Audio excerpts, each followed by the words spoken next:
قدرتی تو هست، وجود عالمی هستی.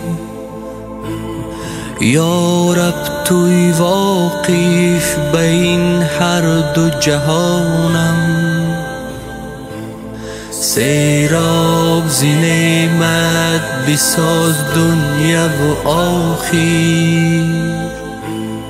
یا رب ز دوزخ و عذابش برهانم. من در طواف خانه تو خالق عالم، یا رب به مقصود برسانم.